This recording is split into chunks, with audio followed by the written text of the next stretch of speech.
প্রিয় এলাকাবাসী, আমতল নিউজের চ্যানেলটিকে যুক্ত হচ্ছে আমি আসাদুল। এই মুহূর্তে আমরা রয়েছি আমতল থেকে যে বড়াতলের যে রাস্তাটি রয়েছে, এই মুহূর্তে আমরা সে রাস্তায় দাঁড়িয়ে আছি। তো এই মুহূর্তে আপনাদেরকে জানাচ্ছি, আমরা দেখতে পাচ্ছি যে সকাল থেকে কিন্তু সূর্যের দেখা যায়নি।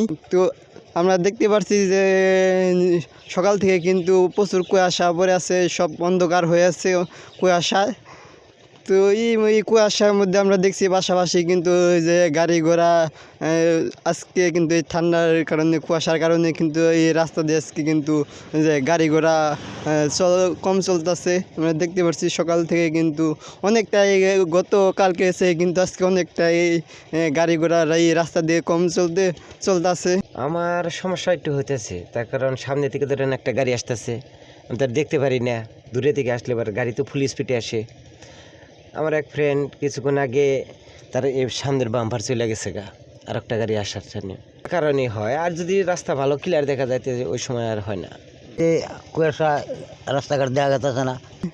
তো এলাকার যারা লোকজন আছে, স্থানীয় যারা লোকজন আছে তাদের সাথে আমরা কথা বলেছি। তারা আমাদেরকে জানিয়েছে যে এই ঠান্ডার কারণে কিন্তু আজকে লোকজন বাড়িতে আছে, বাইরে হইতেছে না।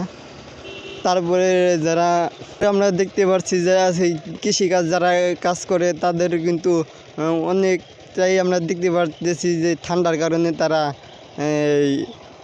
কাজ কাম তেমন একটা সুবিধা করতে পারছে না। ঠান্ডার কারণে তারা যে আমাদেরকে জানিয়েছে ঠান্ডার কারণে কিন্তু তারা কাজ কাম ঠিক মতো করতে পারতেছে না, সেটা আমাদেরকে জানিয়েছে। হ্যাঁ, ঠান্ডা আমাদের সমস্যা হইতেছে, নাক দেখায় না। হ্যাঁ, ঠান্ডা, তারা কাজ করতে পারে না, হাতের শীত নাকে।